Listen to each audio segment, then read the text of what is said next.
Welcome to Unethical Podcast. At just 12, these two girls nearly took another classmate's life. Last May, they boarded A fellow passenger on a Greyhound bus basically walked the streets of Winnipeg unsupervised, and the decision is causing concern. Vincent is schizophrenic and was found not criminally responsible.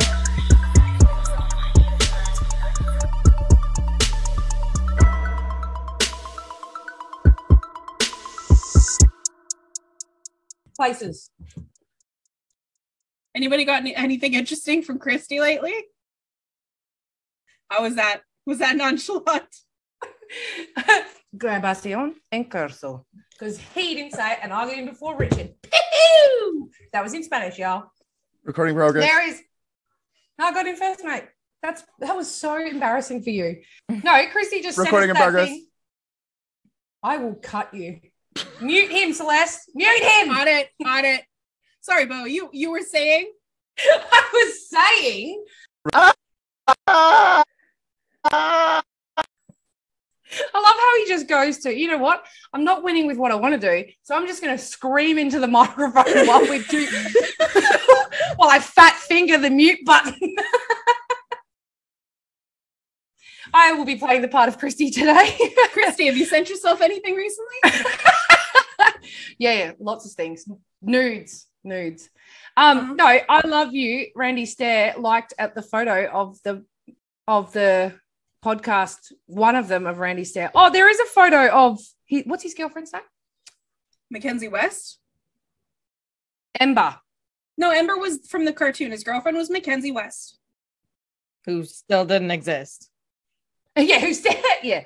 So there's definitely a photo of Ember with her guitar, but it looks like the person who is the fan club, who is I_love_you_Randy_Stair, has superimposed a photo of Randy over a photo of Ember. Oh, Cute. That's nice. terrific. It's romantic. Are you going to behave, Richard? All right. Let the man be able to show how impressive he is. Take him off mute. Let him get it out of his system, and then we'll go on like adults.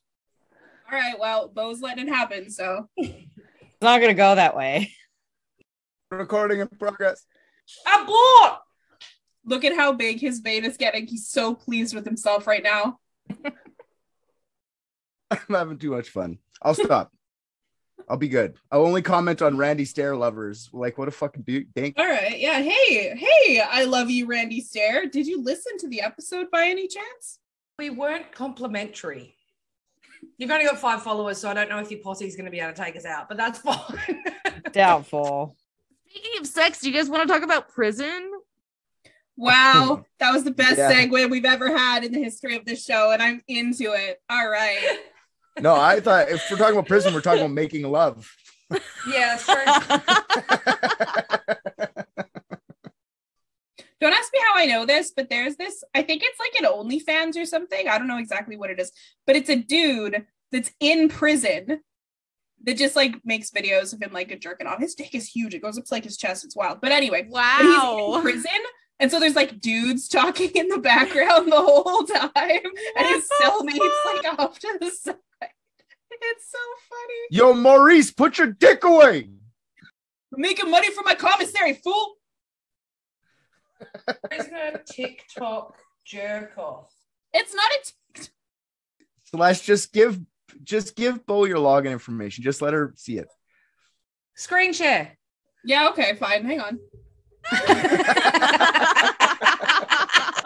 Oh, God. Yes! All the patrons are like, yeah. Aw. We just gave them a whole nother reason to keep going and join Patreon. All right, prison it is. And today it's Lorton Reformatory, or it's also called Lorton Correctional Complex. Lorton, it sounds like a nerd prison. Right. Sounds like where you send all the scientists who like did experimentation they shouldn't have done. That's Sounds what like that Shawshank. Warden Norton. That was his name, right? Oh yeah, that's true. Nerd. Nerd. He was, though. So it was built in 1910 and it started off as a prison farm that was called the Occoquan Workhouse. Occoquan Workhouse changes what it sounds like. I don't even know what it sounds like anymore. Now it just sounds like a martial arts studio. Right. It was because it was near the Occoquan River, so they named it geographically. It was also near, like, I think Lorton, Virginia, too, because we're in Washington, D.C. in that part of the United States right now. So, and Washington kind of borders Virginia and Maryland. And so 1910 is when Occoquan Workhouse was established. 1914 is when they built an adjacent reformatory. And they also added a 10-acre walled penitentiary that was constructed by inmates. And that was constructed in 1931. And in 1959 to 2001, there was a bunker on the site of Lorton that was used to house emergency equipment in the event of war with the Soviet Union. And it closed in 1990. Well, 1989, 2001 is when the last prisoner was taken out, and it was in use for 91 years. You got to think for like prisons, eh? Like the last one you did, it was a prison one too. You got to think for like jail. So the reason that I wanted, since I started off Stockade Annie with the reason I wanted to do it, I'll start off with what drew me to Lorton, and that's this big guy behind me. Aw, this kitty cat. He was my childhood cat. He passed away in 2012. Yes. And he came from the Lorton Reformatory. He was a prison cat. Hardened criminal. And he was my childhood cat. I adopted him when I was like 3 or 4. Did they have to take it away from one of the inmates because he kept doing something weird to it? They're like, no more cat for you, buddy. So I get into the Lorton cats because of this guy, but no, they were protected, they were loved.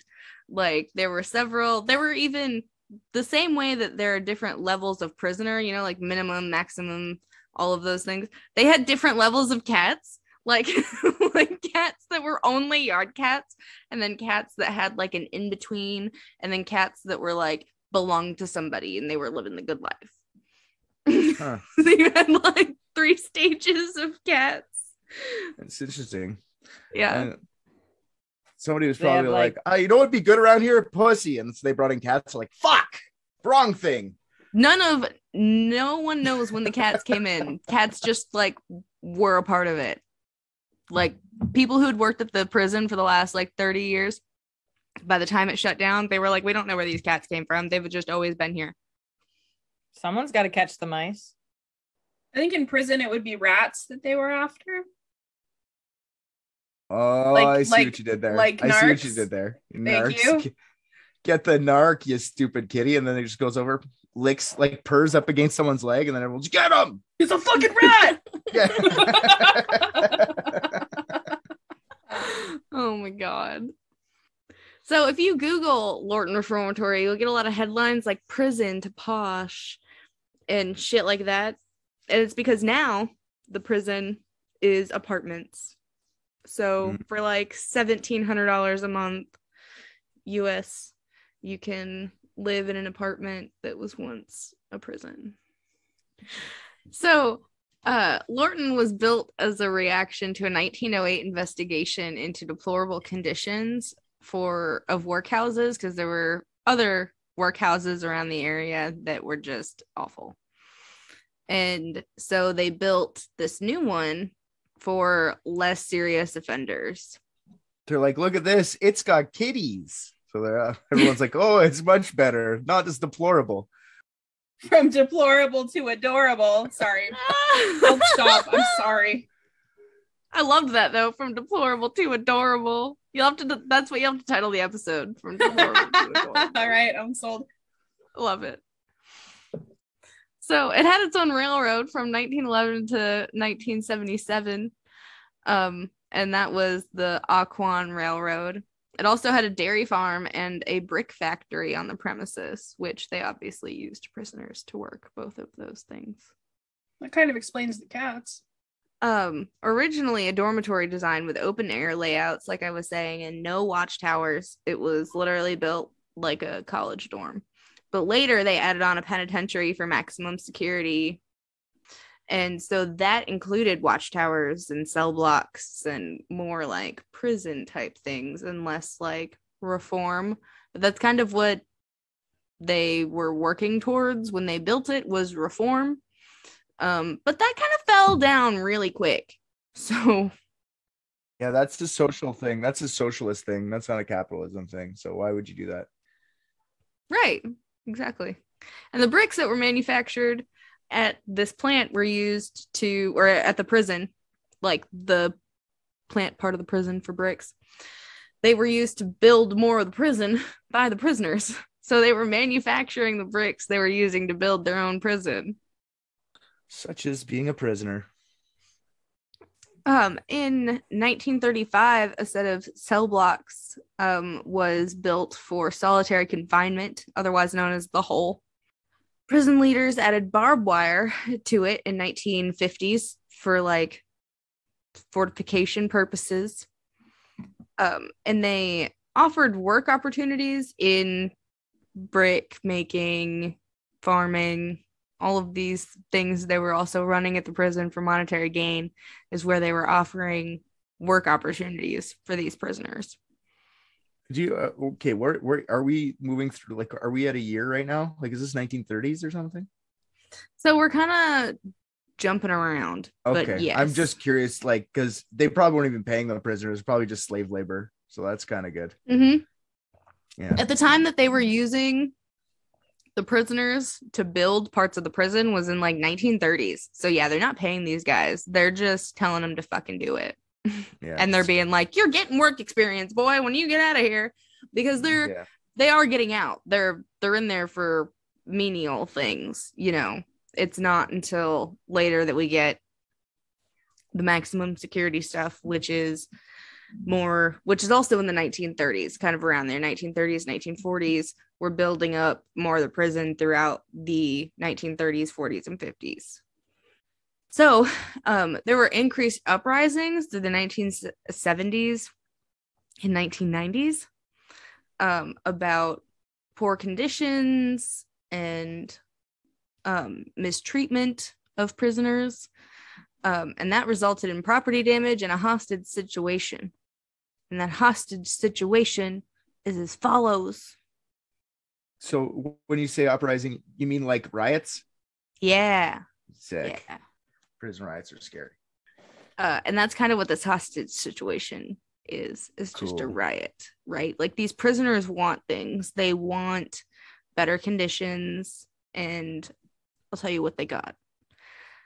December 25th, 1974, armed inmates took 9 guards hostage, which later, I was reading newspaper articles that were published like the day after it happened and then like the next day.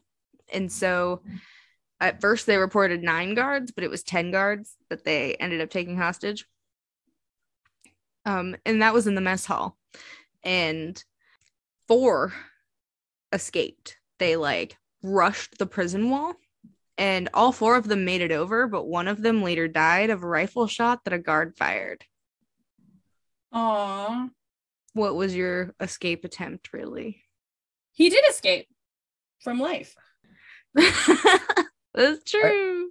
I remember hearing a podcast a while ago that like further back in the United States history, if you could escape jail, they would be like, good job, you deserve to be out. And they would let you go because they don't feel like chasing you. Isn't that crazy? Like if you could escape, you got it, buddy. Get out of there. I mean, and if you escape something like Alcatraz, sure. But like this, come on. No, you gotta come All for back. bringing that back, man. Prisons are overcrowded. Drop them in like the complete and total like northern Canadian wilderness, or pick your wilderness, you know. And just if you survive with literally nothing, cool. Go back and be a murderer. Who cares, man? Go out. No, Serial kill. If you can get out, murderers, scientific testing. People who are in there for just being stupid. that's cool. Okay, survive the wilderness. It's like a weird, it's a game show. It's like, it feels like a reality TV show, like Survivor, Hunger Prisoner. Games. Yeah, the Hunger Games. And pedophiles should be dropped in the North or South Pole to have a disadvantage. From 10,000 feet. Yeah. No parachute. We didn't kill you. The ground did. Yeah. Also, if you survive that, then maybe God doesn't want you dead. That's what I'm saying, right? That's what they used to do with hangings. If you fell off, if the rope broke or whatever, they're like, well, God says no, off you go. Interesting. And then now in this timeline, you got guys with rifles just shooting you in the back. That's good. Give them a fair chance to run away. That's all I'm saying. So another 4 inmates escaped in this hostage situation by overtaking guards, stealing their uniforms, and then stealing a guard's vehicle. So did they steal the bodies too, or how did they get the uniforms? I guess they just like knocked him out, because I didn't read any reports where any guards died. All of the guards ended up going home okay, so I guess they just naked. Yeah, Yeah. I guess those guys were just naked. Good. And they probably stole their weapons and stuff too, because it was reported that inmates were armed with shotguns and rifles. So Oof. they would have had to have overtaken guards to get those things, especially in 1974. Yeah, because 1974 isn't now. 1974 is a different time. They would have just shot What? them. 1974 isn't now. You didn't jump 50 years forward. My point is, they don't have the same rules as now. They would have just shot them, and everyone would have been like, "Good job." If you shoot someone with a shotgun in prison now, you're probably going to be like, "That was a hate crime," or something bad's going to happen to you. You're going to get in trouble. You know what I mean? There would be no one getting you in trouble. That's what I'm saying. I wasn't here 50 years ago like you were, Richard. I didn't catch what you said. Sorry. It's all good. Don't worry about it. So this hostage situation started December 25th. So we're going into December 26th. This hostage situation's still going on. So this thing goes on for like 20 hours. Oh, Christmas. Yeah, on Christmas. So that's what all these guards are having to do with, instead of being at home with their families, which all night their families held a vigil outside of the prison. Aww. Well, their Boxing Day is going to be a write-off too, isn't it? They don't have Boxing Day in America. They don't have Boxing Day in America. That's something that we learned not that long ago. No Boxing What do Day. you mean they don't have Boxing Day in America? We don't even know what that is. I didn't even really know what that was. Yeah. We don't just like set up rings in the backyard. I love how We Tally don't set thinks up it's a rings in the fight. backyard and fight our family just because we have to get the aggression out from all the stress of the holidays. We don't do that here. Crazy. All right. So no Boxing Day. It's just the 26th of December. Everyone's just going about their normal lives like normal people the day after Christmas, like some psychopath. Well, no, this is not a normal situation. You've got inmates armed with butcher knives. And your family, you're inside with no clothes on because a guy just took your pants and your shotgun, and your kids are outside with candles going like, "Dad, don't die." It's a little freaky. It's you bring your kids to that. That sounds like Boxing Day to me, honestly. Yeah, I was about to say, is that not how all of you guys spell Christmas? Because that's how we do it. No pants on, open flames. Yeah, Boxing Day. Shotgun. Yeah, shotgun. Feels like a Hallmark movie wrote this. Yeah, exactly. A bit disorientated, don't know where I left my weaponry. Yeah, it sounds about exactly the same. I forgot I was describing Christmas. My fault. So they had been like giving up some of their guard prisoners over time, but on the 26th, Were they trading for anything, or were they just like, here's another one? More cats. probably trading for things, but Tobacco. I guarantee cute kittens were high on the price list of things. You could get a carton of smokes for a cute kitten. You know what I mean? probably. Give me the cats back. We don't care about the guards. Give us the cats. The internet says don't fuck with cats. Did they have a vet on site? I don't There's know. no fucking way. There's no way. That would be my very first demand. I would be like, all of them need to be spayed and neutered immediately, and I will release the guards. Yeah, that would have been a fucking good demand. Yeah. I don't want them getting ovarian cancer. I think they want the Right. kittens. I think they're gonna say, keep that vet out of here. We want kittens once every 6 weeks or something. Like the kittens are the best part of their life. You know, there's kittens. Come to the guard tower. There's kittens. Like, get back. We're going to sacrifice. One guy just goes in as a human shield and they all get to look at the kittens. One guy dies to get out of there. Worth it. Worth it, exactly. They did use the cats as like, oh, we're helping prisoners reform with animals. Look how like innovative we are. But really, it's like you were a farm and there are cats, and now the cats have overrun your prison. Like, imagine if they would have put cats in One Flew Over a Cuckoo's Nest rather than Chief. I don't think a cat would have been able to smother Jack Nicholson with a pillow. That's true. That's what I mean. They'd have to change the whole ending. Nobody would have died. It would have been just petting cats like Dr. Evil. The lower, like, not maximum, the minimum security prisoners let their hostages go in exchange for federal prosecutor's statement on amnesty for not prosecuting ringleaders of the uprising. Okay, so this is kind of important. I want to understand this because I'm getting a picture here.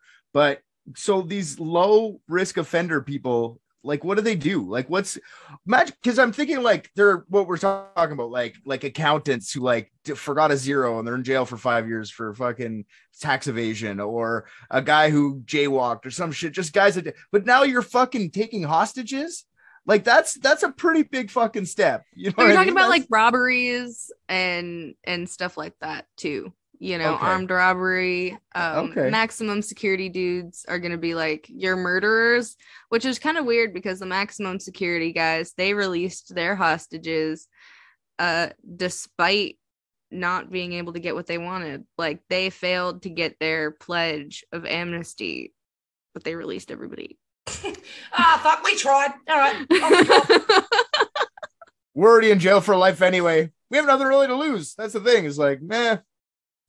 I feel like that's kind of it, though. I'm here for the rest of my life. They're going to make it very hard for me. Yeah, that's what Like, I was gonna want say. this, and this. No, please. No. Well, we tried. What are we going to do? Fair enough. No hard feelings? You're not going to make us miserable? Prisoners did get better visiting hours, improved medical and educational services, and restoration of the furlough program, which had previously been taken away from them. What's furlough? So a furlough program within a prison is when they give you like a day out of prison. So they'll furlough your sentence for like a couple days to go to a funeral or something really important. And they had ended that completely. Ah, okay. Probably one guy fucked it up for everybody else. Right. And during the hostage situation, you had 2,100 prisoners at Lorton. Yikes on bikes. But by the end of the day, December 26th, the hostage situation was done. I find it crazy that they even negotiated with the prisoners at all. Because like, what makes you think you shouldn't do it again later when you want more stuff? It's weird to me. I figure they'd just be like, fuck you. I guess you can't really do that because they got shotguns to your buddies' heads, but I mean, still.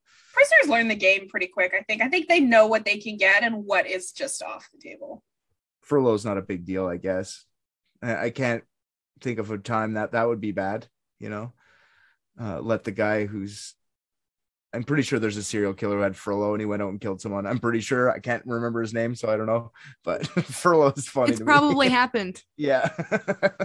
I'm shocked that they negotiated because that sets precedence in my brain. I'm a bored prisoner here for the rest of my life. Let's start a riot and maybe I'll get more kittens. You know what I mean? Maybe I'll get more kittens. So we mentioned overcrowding earlier. Lorton was definitely crowded. In 1995, there were 7,300 people incarcerated at the prison, which is 44% more than originally intended. And 95 of those incarcerated were Black. And the last inmate was transferred out in 2001 after they decided to close the prison. 95 or 95? 95? Yeah. Yeah, 95 or 95%. 95%. Sorry. Oh, what did I okay. say? I was like, only 95. I was really? like, that doesn't seem very high. I was going to, that's the whitest prison in America. That was their demands, though. They were like, no more Black guys. They're like, all right. No, they were all Black guys. They were like, no more white guys. No, I know that makes more sense. Well, that sounded racist, but I didn't mean it that way. God damn it. Oops. Yet another racist statement from Richard. Classic racist Ricky back again. I'm sure you're wondering, it's a prison. Some people had to have died, right? That wasn't what I was wondering. No, it's not. Not even I wondered close. how many were dying. That's all. That's right. People fucking were dying, man. So, one of the deaths was a guard, Michael J. Hughes, who was beaten and fatally stabbed in the day room of dormitory 13 by Guillermo Gomez and John F. Scopel. Oh, not Guillermo and Scopes. They're my favorites. This is why you should never make cell 13. It's bad luck. Hughes was attacked after refusing to allow one inmate to enter the dormitory day room. The inmate produced a 9-inch shank and stabbed the officer Hughes in the face and neck.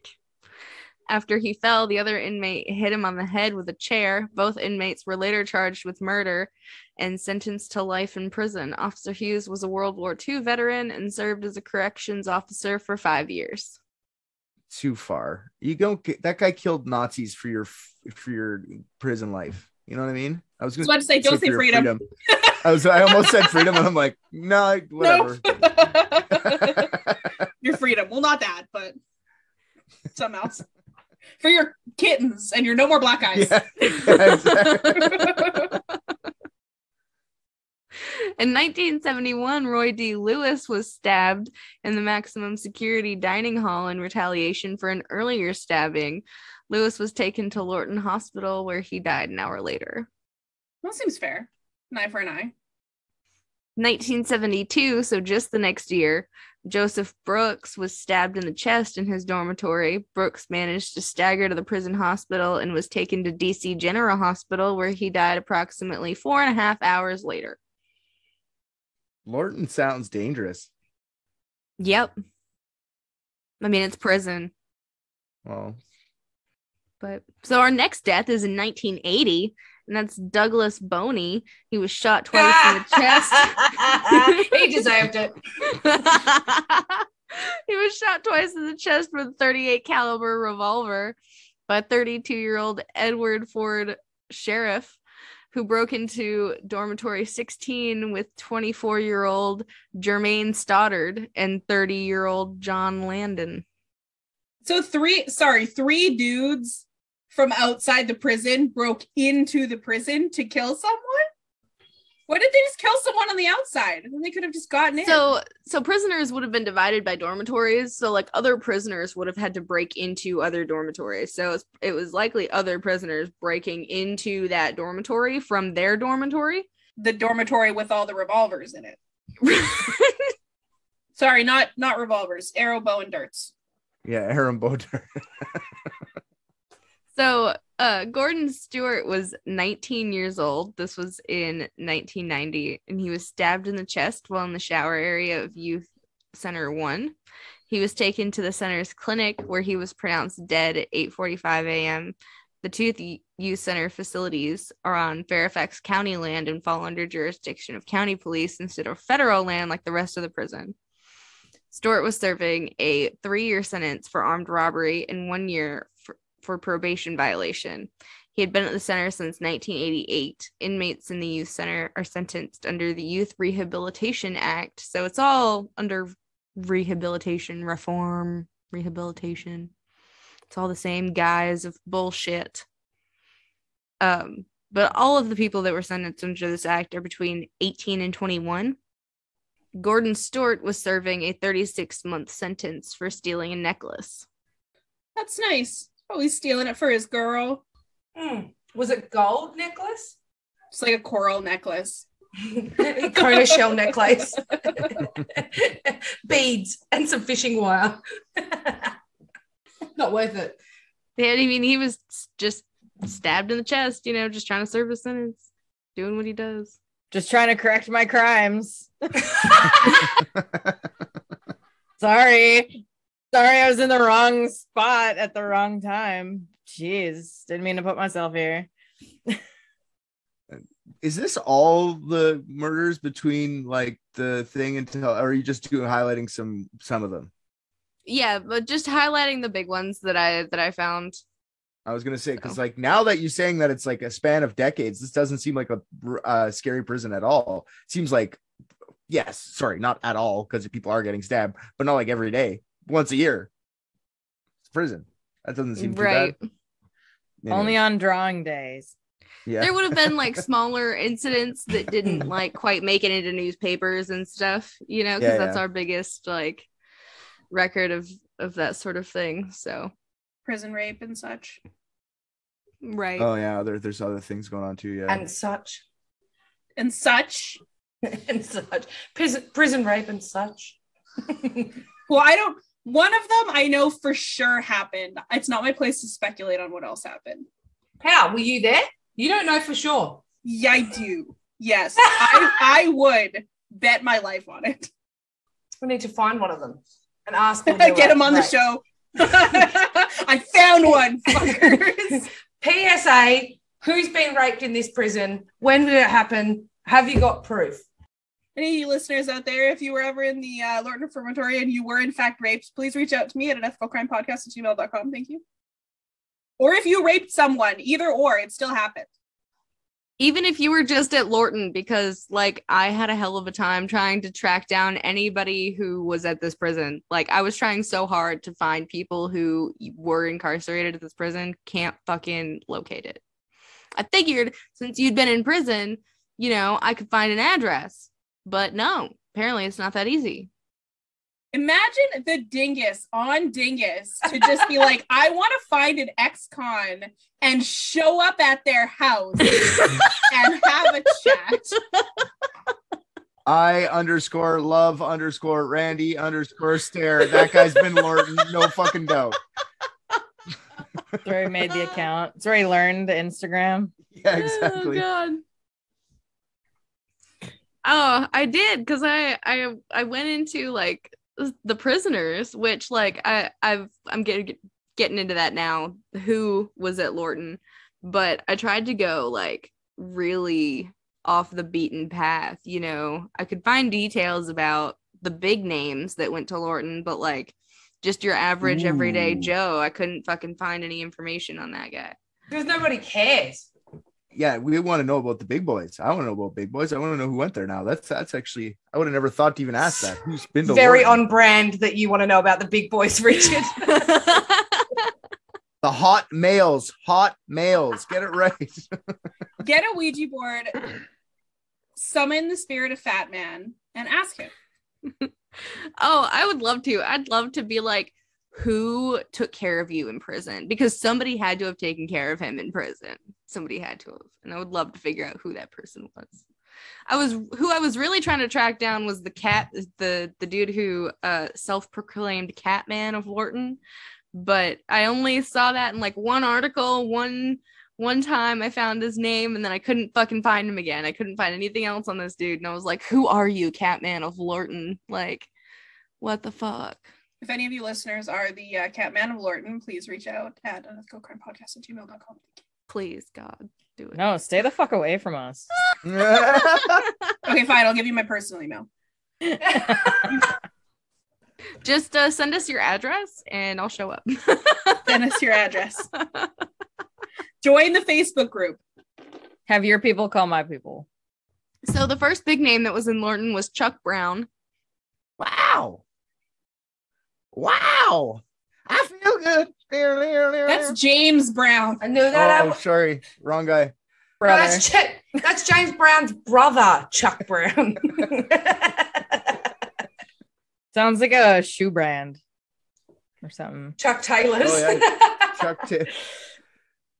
Chuck Brown's is Taylor's like FBO. Birkenstocks and Converse. Yes, that's exactly what I was picturing too. Wow. Cork bottom Converse makes my feet make fart sounds. I would like to invest in those shoes. You can have them Done. for free. So what about Chucky, our boy Chuck Brown?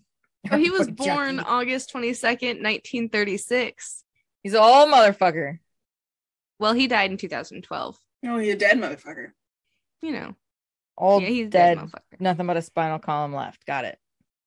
But at 15, he was living on the streets of Washington, D.C., and he did not graduate high school, and he decided to work odd jobs for money. And in the 1950s, he was convicted of murder and served 8 years at Lorton. Originally charged with aggravated assault, the charges were moved up when the victim died. Although Brown claimed self-defense, it didn't really matter. He was sentenced anyway. Was he black? Yes. So it could very well have been self-defense. Who was it that he killed? With a name like Chuck Brown. Excuse me. May I remind you of a little bald-headed, good grief saying motherfucker by the name of Charles Brown, Oh, yeah. who is very white. Good grief sake. All I'm saying is I'm looking at someone who may or may not have the last name Brown, and should they or should they not be in prison is all I'm saying. First name Chris. Yeah, Chris Brown punched Rihanna in the face. I'm not looking at Chris Brown. Same initials, but as Chuck Brown. So once he was out of Lorton, he was a truck driver, a bricklayer, and a sparring partner for several boxing gyms. And he was also a musician. Every day was Boxing Day for Chuck Brown. Sorry, go on. Right? Yeah. Boxing Day, it came back around. That was exceptional. Every day is Boxing Day for Chuck Brown. Love it. He would play at parties. Like his music career was what he really wanted to pursue.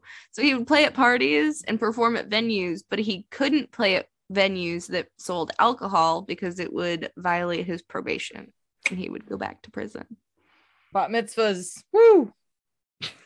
And his musical career really took off in the 1960s, and he soon became a local legend in DC, and he was known as the godfather of go-go. What the fuck is go-go? It didn't age well. Oh, that sounds disgusting. That didn't age well at all. Godfather of like rock and roll, you want to be that, you know, that's still around. But like Godfather of go-go, or that didn't What's age. that, like K-pop or some shit? It's like you ever seen Joseph in the Amazing Technicolor Dreamcoat? Yes.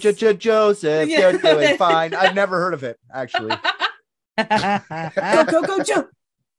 Anyway, just YouTube that. That's go. Okay, got it. Saw it at the Chester Frets. And Lorton helped him shape his musical career because while he was in Lorton, he traded cigarettes for his first guitar. Always be the man with tobacco. So where do you get a guitar in prison? Do you just did somebody make it? Because that's kind of cool. Prison guitar. I don't know. I have no idea. 16 cats that just, when you press them properly, they meow in different tones. Oh Meow, my god. Meow, meow, meow, meow, meow, meow, meow, meow, meow, meow. Easy meow.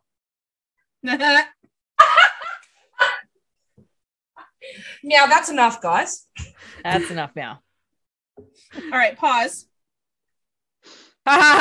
Thank you. I'm sorry. I'm just thinking about a cat guitar. It's too retarded. It's stupid. Excuse me, what was that, Richard? It's too retarded. Oh yeah, I can't say that word. It's You're not on too Patreon dumb. anymore. Yeah. So Chuck dies of multiple organ failure May 16th, 2012 in Baltimore. Wait a minute. He 75. died? Dead. Well, he was a musician, right? So his organs failed. My favorite thing about this whole thing today is Dingus is just complete. Dingus just keeps going. Like she's just wait for a pause in the laughter, and then she just keeps plowing on. And I have so much respect. I have so much respect. It's the best way to This do fucking it. circus. That's how you have to do it. I guess I'm in charge of this one. Someone's got to steer this old ship. Yeah, you're on point, mate. Oh god, I don't know how I feel about driving. Good luck. Well, I'm having a fantastic time. Meow, meow, meow, meow. Anyway, For how uncomfortable I feel, I'm having a fantastic time. I love it. So Petey Green is another musician we're going to talk about who spent some time in Lorton. He was born January 23rd, 1931. Question. Sorry, interjector. Do all of the famous people have colors for last names, or just these two? Just these two. Okay, continue. I want to really hear about Angel Turquoise. Johnny Chartreuse. That's who I. Yeah. I want to hear about Angelo Mauve. Burnt Auburn. I want to hear about Real Grey Green, please. Real. Ah. Oh shit. Sorry. Raphael Off-White or dead? That's what Off-White. His name is Raphael Eggshell. That was the other 5% of the population. They were eggshell. They were exactly. off-white. Off-White. I don't think the Mexican community would like us saying they were off-white. Sorry, keep going. He dropped out of high school in the 9th grade and joined the army at 16 in 1947. He served in the Korean War as a medic and was honorably discharged in 1953. In 1960, Green was convicted of armed robbery and sentenced to 10 years in Lorton Reformatory. There, he became a disc jockey for the prison, which made him liked among prisoners. If you do not come with a musical background to share with us right now, you are dead to me, because you cannot drop something like that and not have proof of it. So is a disc jockey like a DJ, like a radio host? Hey, coming at you from Lorton, maximum security. Oh, what do we got over here? Ralph's getting stabbed in the neck today, guys. Come on down and watch Ralph get stabbed. We'll give you 50% off for front row. Just tell him Johnny Green. I forgot his name. Fuck. Petey. Petey Green. That's Petey. Right. Yep. Today's weather is just the sky. I haven't been outside in days. I don't know what fresh air smells like. So, May 1966, he's in prison. Sure. And he talked an inmate into climbing to the top of the prison water tower and threatening suicide. On the radio? No. All right, if anybody can get to the top of the water tower in the next 10 minutes, you will win a cat guitar. 2 tickets to April wine, because they're coming here, obviously. You'll get 3 bottles of toilet wine. God.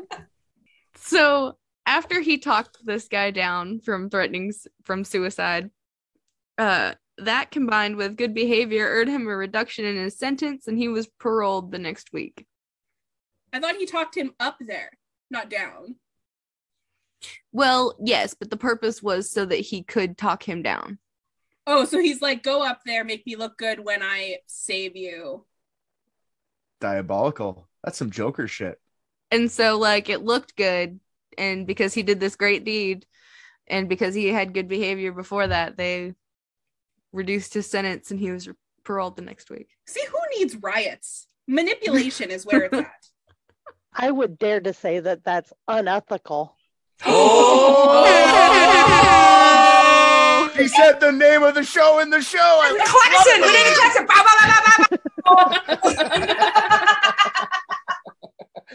So in the summer of 1966, Green was hired by Dewey Hughes to work as a disc jockey on AM radio station WOL 1450 and hosted his own show. Rapping with Petey Green aired in Washington metro area through the 60s and early 70s. Rapping with Pete Green, that's the greatest thing I've ever heard. Rapping with Petey Green. Was this like a morning show? Like, did he have to drive to work or what? Oh, I don't know. I don't know what time slot he had. He's a good-looking fellow. Not gonna lie. He soon began hosting his own TV show, The Petey Green Show. Get the fuck out of here. Oh my God. And that had a 6-year run from 1976 to 1982. His show won 2 Emmy Awards. Get out of here. Good for him. Good for Petey Green. March 8th, 1978, he was invited to the White House by U.S. President Jimmy Carter. He quipped to the Washington Post that he stole a spoon during the gala. Awesome. Wow. Stop. Another spoon. Another Yeah. spoon. Dang it. Another fucking spoon. You can take the guy out of prison, but you can't take the criminal out of the guy. I think he's just playing to this audience at this point. He's like, I used to be in prison. I always steal something, even at the White House. Like that was a talking point for 4 days on his fucking radio show. Guaranteed. Wait, whenever I get the shits at work really bad, I just steal stuff. like the other day, like this. What? Right? This was at the office, and every time I get the shits, like I only steal shit that I know I can take because I'm not very good at breaking the law. So like if there's like there'll be a pen or something or like some chocolates that's left along, and I'll walk out and I'm like, fuck you, taking this. It's not like I'm walking out with the kettle. I know I'm not allowed to take that. Like I'm not walking out with the microwave, but like I walk out and I was like, I'm taking this pen and this chocolate and fuck you. And I'm walking away because it's teaching me, it makes me feel big. And it's like, you could have taken that anyway, they're there for you. So when I said I steal shit, I'm not very good at being bad, and I steal shit that I know I can take. I got a really bad, like I just got the shits about something. They were doing something that I fucking hated. Can you clarify really quickly? She doesn't mean diarrhea. Yeah, because okay, sorry. the shit's to it. Yeah, diarrhea. Every time I get diarrhea, I steal things.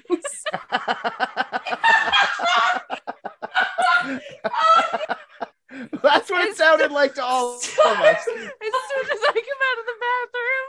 As soon as I come out of the bathroom, I'm just taking shit. That's mine. That's mine. That's mine. I just diarrhea all over that fucking place, and I'm taking this crap with me.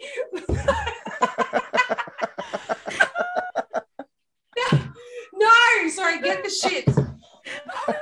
Watch this. I'm so heartbroken right now. Getting the shits in Australia is getting really pissed off. Getting really angry. What's diarrhea in Australia? What's Getting the shits! It's the same thing! Oh, so you don't know if somebody's angry or if they've had diarrhea? It's always context. So the other day, a colleague of mine had to leave a meeting, and someone next to me goes, "Oh, Brett's got the shits," and I was like, "Oh, what's he pissed off about?" No, someone goes, "No, the actual shits." I was like, all right, cool."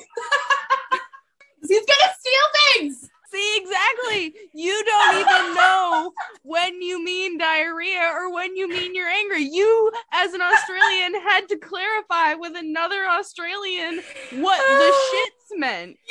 Universally decided as a society that sometimes you're mad and sometimes you're crapping your pants. Well, it's the same thing. It's the same with the word piss, right? So you can be pissed, which means that you're drunk. You can be pissed, which means that you're angry, and you can be pissed, that means that you've pissed yourself. That is not the same. That's the same everywhere. Pissed and pissed and pissed. That's the same here. Shits is original. We do That's it with different. literally everything. We do it with literally everything. And more often than not, if you're the one who needs to ask for clarification, you're the idiot. So as a society, I was the idiot having to ask for clarification because I should have just known which shits. But this is what's happening. Is you guys have shamed everyone into asking questions because then nobody wants to ask a question anymore. Otherwise, they're stupid. So you guys just run with it. Everyone's like, "I got the shits today." They're like, "Did you shit your pants?" I don't know if she shit. Is she shit right now, or she's pissed? You know what I mean? Like with food too. If somebody comes into the office and they're like, "Man, I've got the shits today." As a boss, you have to be like, "Did you eat a Big Mac? Don't eat the Big Macs. Everyone, stop eating the Big Macs." Wash your hands. Are you gonna steal things? No, to be fair, it was very out of context. Like someone leaving a meeting because they've got the shits would normally be because they're angry. Like it was very out of context. And so everyone was like, "Crystal, you can't just go around telling people that Brett's got diarrhea." But saying has diarrhea, I guess in that scenario would be better than saying the shits for sure. If you know, like if I knew that as a society, the slang for angry was the shits, then I probably would have been like, "Oh yeah, he's got diarrhea," instead of saying he's got the shits, as to like quash all confusion. But anyway, back to what I was saying. When I get the shits at work, when I get angry, I may or may not have diarrhea in that situation. Does getting angry give you diarrhea? IBS. Got the shits. I'm so mad I have diarrhea. I've got the shits. Do the shits give you the shits? Potentially. I don't know. Next time I get really angry, No, I'll check. honestly, when I have the shits, I get major shits.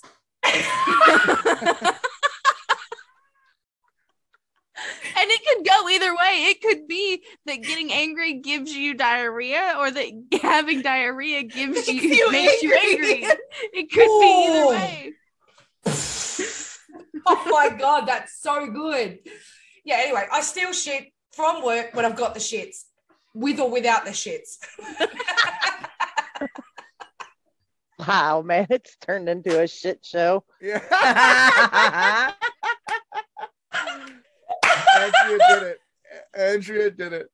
I did not even think when I was saying that, and I was watching all of your faces being like, why has she got diarrhea and just stealing shit from the office?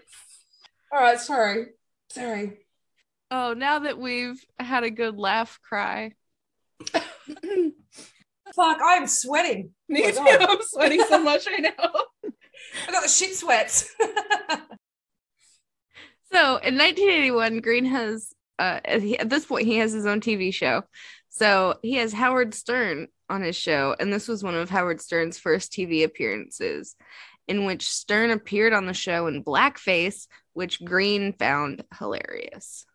Stern later called Green ahead of his time and a broadcasting genius. So Stern clearly did not mean that in a malicious way. Isn't Howard Stern the guy that like talked to that guy that was like, I've killed a bunch of people, I'm a serial killer, and Howard Stern was like, you're a bitch? I think it was Howard Stern. Yeah, Howard Stern got a call from a serial killer. Yeah, for Yeah, sure. yeah, and he was like laughing at him. Damn. Green was also a community activist, joining the United Planning Organization and founding the Ralph Waldo Green Community Center and efforts for ex-convicts. Ralph Waldo Green. He sounds like someone I wouldn't be friends with. Sounds like someone I wouldn't want to try find. Oh, that's right. Took me a second because we call him Wally here. So Efforts for Ex-Convicts is an organization devoted to helping former prisoners succeed in legitimate ways and advocate for prison reform. He also rallied against poverty and racism. And after the assassination of Dr. Martin Luther King Jr., riots erupted throughout the United States. And Green made statements on air that were credited to helping quell riots in Washington, D.C. Huh. I think we have a new Bush of the Week. Yeah, I like this guy now. Do you think he told you said he was working for some like reform thing for the prisoners? What was it called again? He helped found efforts for ex-convicts. Do you think one of his tips was like, get your buddy to climb that tower and then call him down, you'll get out earlier? That's an interesting. Also, I feel like the guy who's totally fine with blackface is probably his views on racism might be different. He's like, blackface, fine. Hitting blacks, not okay. Right. Yeah. I mean, I guess at that point it was from a comedian standpoint, and that was much more acceptable. That's everyone's excuse. That it's comedy? That it's acceptable in comedy. Oh, gotcha. It is no longer, but it was at one point acceptable in comedy. Petey Green was diagnosed with liver cancer in 1982 and died in 1984. And approximately 10,000 people lined up outside of the church to pay their respects. So he was very well respected, man. They all climbed up the steeple and threatened to jump and then got down. Just joking.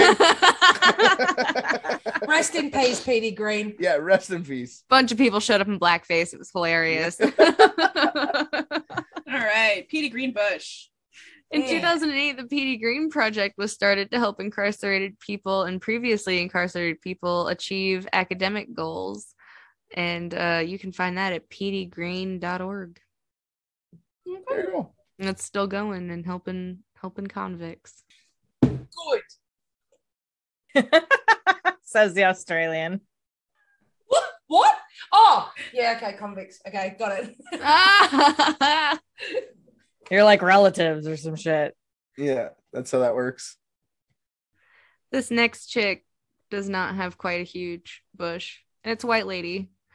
And her name is Laura Ingalls. Ooh, I know this name. How do I know this name? I also know that name. I do not. She's an aviator who is best known for her flights that were made in 1934. And yeah, she's a pilot.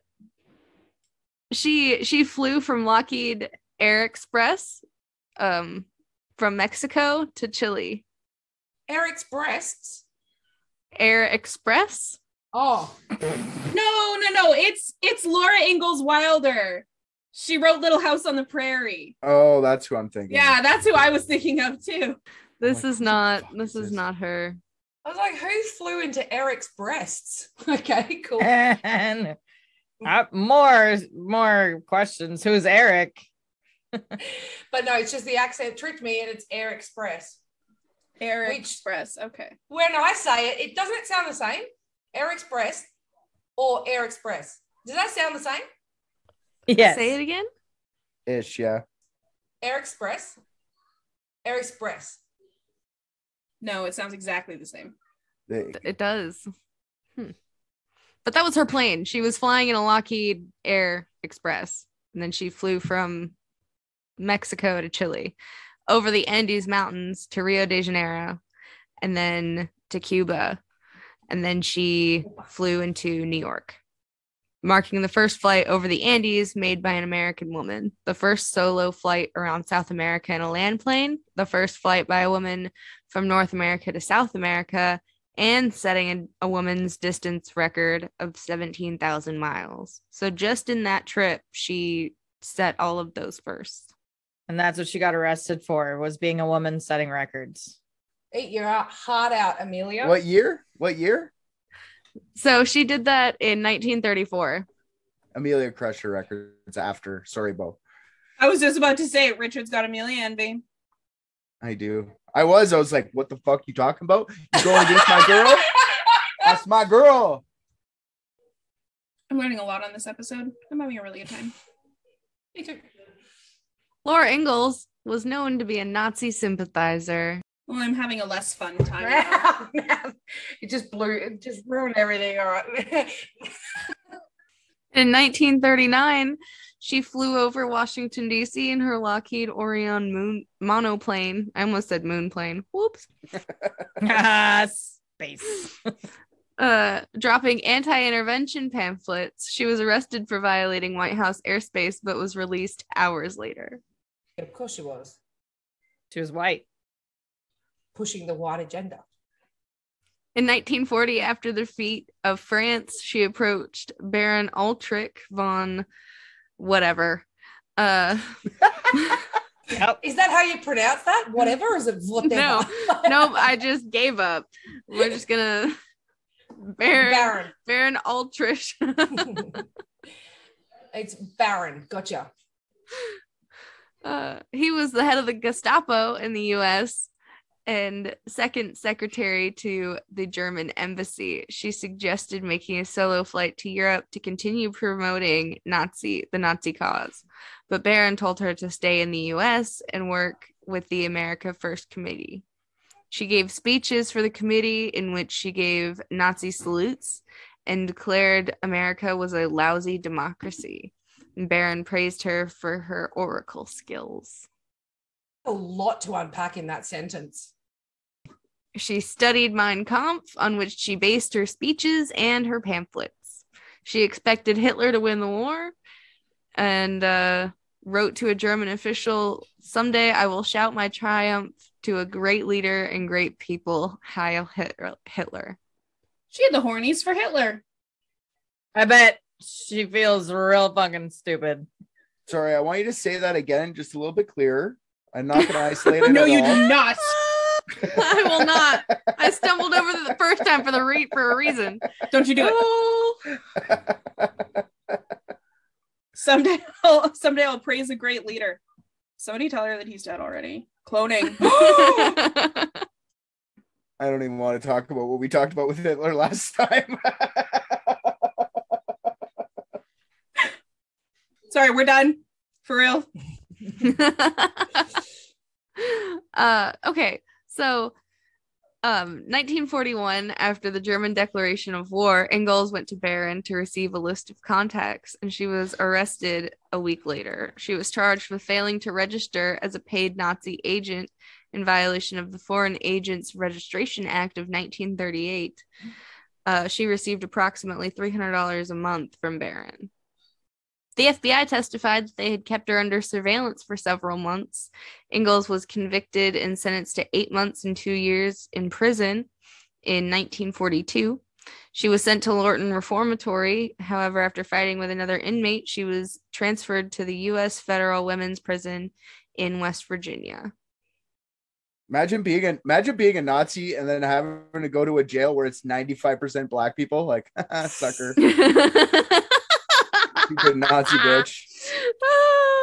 That's not what you want as a Nazi sympathizer, obviously. I wouldn't care. But like, that's not what you want, right? Like, if you actually have that much, like, you actually think that people with a different color skin than yours are so deplorable, she would constantly have the shits in both senses. There's another good isolatable sentence. Celeste, another great isolatable sentence. Sorry, buddy, just you. Okay. So after her probation ended in July of 1944, she was arrested at the Mexican border. Her suitcase contained sensitive materials such as notes she had made of Japanese and German shortwave radio broadcast. She did not enter Mexico and was not prosecuted. In 1950, she applied for a presidential pardon, but her application was rejected by 2 successive pardon attorneys. She wasn't arrested because they just took her shit. They just took that information, sensitive information they had, and just let her on a merry way into Mexico. Suffragists were a huge portion of who went to Lorton. Suffragists? What's a yes, suffragist? Suffragists and suffragettes. Suffragettes was mostly in the UK, but it was women fighting for the right to vote. Oh, David Bowie sings all about it. The suffragettes were the bitches from Mary Poppins, right? What? The chimney sweepers? No, the penguins. No, what? From where are they? There were 2 penguins in Mary Poppins. The banker's wife, wasn't she like a like, wasn't she a suffragette? I haven't watched Mary Poppins in a very long time, but now I need to go. What you were doing makes me think Rocket.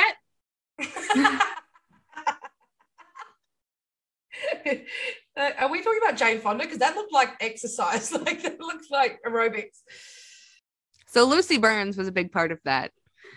And she was very well educated. She attended Columbia University, Packer Collegiate Institute, Vassar College, Yale University, and Oxford University. Her father, Edward Burns, supported and financed her education. She began her life of activism in Europe when she met Emmeline Pankhurst and her 2 daughters, and they inspired her to become involved with women's rights activism.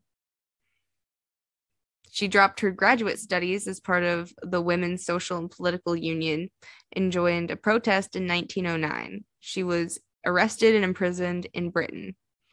She then later would come back to the U.S.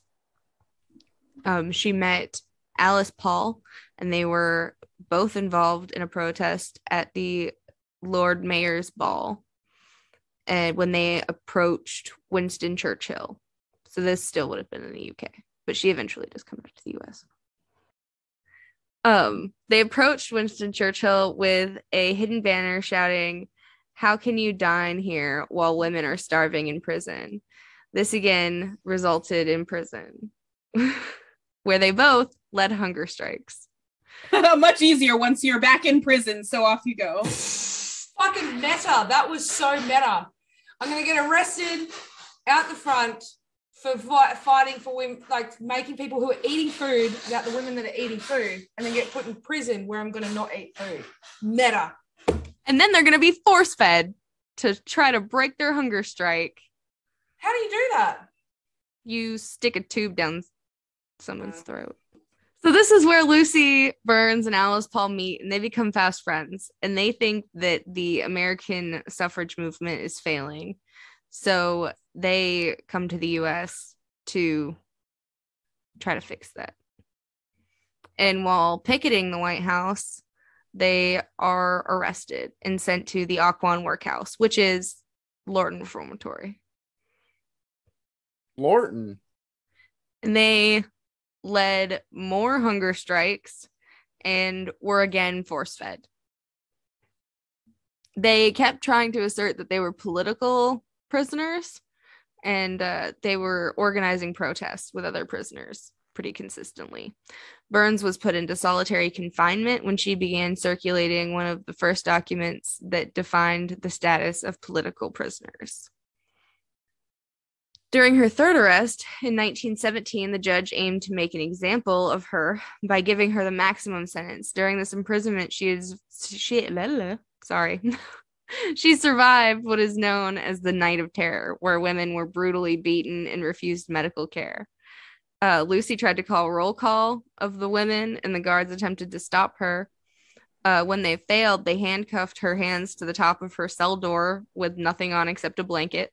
So she was in this like really cold, dingy cell with her hands above her head, naked, essentially. And she was so loved by other women that other women put their hands up in their doors in solidarity and stayed there. Yes. Sisterhood. Yes. I'm here for Hot. it. Beau, you ain't right. I don't think they all took their clothes off. I think they just put their hands up. Oh. Yeah. Lucy was the only one that was like forcibly stripped, but I'd be like, woo, we're going streaking. Well, if everyone else is doing it. Yeah. No, Tally would have been naked before everybody else and being like, oh, okay. My time to shine. Let me put my clothes back on in protest. I've been waiting for this moment my whole life. Yes. Naked picket line. Here I come. Woo! Well, not me personally. Let me stand in the sun though. So, after that night, women held hunger strikes for 3 days, and prison officials tried to tempt them with fried chicken. So they would literally just like bring plates of fried chicken around. I would have folded so fast. Yeah. Isn't that a little bit racist? The women found that very insulting. But I mean, so the suffragette women were mostly white women. So now we're talking about white women. So it should have been like a cucumber set. No, I'm joking. A cucumber sandwich. Yeah, even the fucking Karens in jail are just complaining over jail conditions. You know what I mean? Like, can I talk to the jail's manager? I don't like the food in here. We are political prisoners, not regular prisoners. Yeah, we aren't. Yeah, exactly. You know what kind of prisoner I am? Stockade Annie would have turned shit around so fucking fast in there. Sorry, go on. Oh yeah, she would have. It'd be a piece of toast with 2 bits of crispy bacon crisscrossed with an egg that was runny with salt over the top. I would have spread my legs like a little bitch if they had been put in that situation. No avocado? What is this, prison? No, not avocado needs to be in with like the balsamic and feta. Like if I was going to go down that route. Oh, excuse me. On top of an enchilada. Yeah, Mexican food, I'd be done. I'd be like, never voting. Fair, but tacos? Oh. And avocados on top of enchiladas. Well, unlike us, these women didn't fold. Well, they didn't offer them Mexican food. They offered them fried chicken. Yeah. Right? Fascist. So when that failed, they put Burns in another jail and told the women the strike was over. The warden also ordered that Lucy Burns be force-fed. It was described that this took 5 people to hold her down. And when she refused to open her mouth, they just like pried it open with this metal device that they made for that. And then they would shove the tube, or they would shove it up her nostrils So they would like shove tubes up her nose and force feed her that way, causing severe nosebleeds. Tell me if I'm correct. This is what I'm picturing. Okay, 5 people pinning her down, a couple people on the shoulders, a couple people on the legs, maybe someone holding the face, and then another guy who's got the speculum in her mouth, clacking that thing open, and then a seventh guy who's like chewing the fried chicken and spinning it down her gullet. And is this what's happening? No, they would have already okay. blended the fried chicken and like had it in liquid form. This is when she went from, what's her name again? Sorry, her first name? Lucy. Laura? This is Lucy Burns. Lucy. This is when she went from Lucy Burns to Lucy Bites. Ah. But Lucy Burns, of all of the well-known suffragists, she spent the most time in jail, with her British arrests and her American arrests total. Did she ever get to cast a vote? Yeah, she would have, because they passed that in 1920, and she didn't die until 1966 at the age of 87. So yes, she would have gotten. But I mean, having a criminal record, you probably wouldn't be able to. So I'm just wondering if she ever got like able, all the stuff she fought for, did she ever even get to, or did she watch everyone else and that was enough for her? That's a good question. Yeah, that I don't know. Was she a felon? I don't think any of those were felonies. Yeah. Felony charges. Yeah. Good to go. Because in a lot of the protests, they were arrested for like obstructing roads and shit, like disturbing the peace. Dumb things.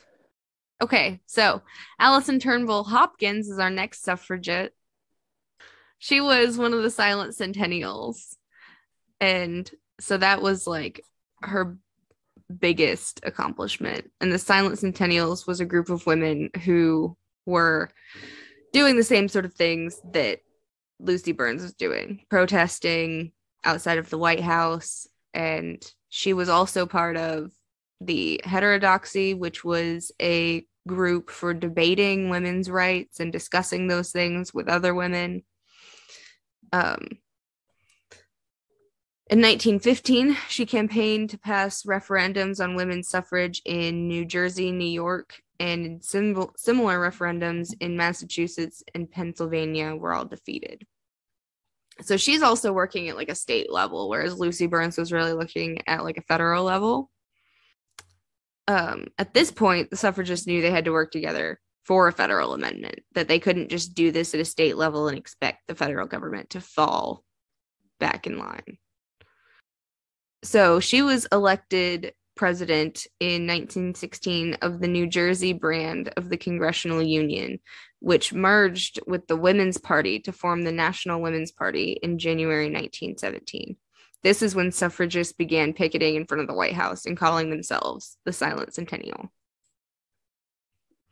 March 1917, Hopkins was among a large group of suffragists who marched from the NWP headquarters to the White House, which NWP, the National Women's Party.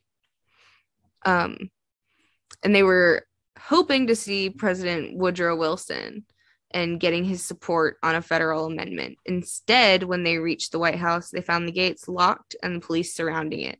Hopkins and other leaders stayed at the front gate while other members paraded around the grounds. When Wilson exited in a white limo, he completely ignored the suffragists, and they just went back to their headquarters with their tails between their legs. They didn't do it. Did they legit think, though, that they could just go to the White House, knock on the door, and Woodrow Wilson would open the door? Come on in for some lemonade. Are you kidding me? Of course that's not going to happen. No offense, like, good cause, but it's the fucking White House. They're not letting you in. You got to make an appointment. Right. Yeah. Yeah, I don't really know what they thought. I guess they thought if they made enough turmoil that he would come out to try to, like, quell the situation, if they made enough of a disturbance in front of his house. But that's not how that works when you've got security. Usually people that I want to help are like being not annoying outside my house, Imagine you have a bunch of people outside your house annoying the fuck out of you. You're like, oh, I better go out and help them. Like, no, get the fuck off my lawn and get in my limo and drive away without talking to them. Of course, that's the reaction. Yeah. So after the U.S. entered World War I, the Centennials were not ignored anymore. and animosity toward them grew, and protests increasingly grew violent. So in late June of 1917, police began arresting those women participating in picketing. They were charged with obstructing traffic and later dismissed on their own recognizance, but never brought to trial. Wait. What does that mean? Sorry for the idiots in the room. You're just released. You're under your own control, I guess. There's no charges, nothing. You're just gone. You're out. Yeah, they basically just dismissed the charges and called it good. Oh, carry on. Thank you. And but they saw that was not enough. So they thought they were just like going to be able to scare these women by arresting them and then dropping the charges and that all would be well. But they realized that was not stopping these women. So they tried them. They tried 6 women and they were found guilty and they were sentenced to pay a $25 fine or spend 3 days in jail. They felt paying the fine was an admission to guilt, and so they took the jail time. Did they think to tell the women to calm down? Nobody's even saying it to me, and I'm mad. I know, right? Oh, man. Did they think to say you should smile more? Because that's also something. Relax. Are you on your period? Did they ask them if they were on their period? There you go. I feel like those 3 things would have been so much easier. Which is like, I am not commenting. I just, you guys said all the things I could say. Like, what am I going to throw a my doll joke in there? Insert my doll joke and then move on, I guess. What? I was just about to say, do you need my doll? My doll. Pain reliever.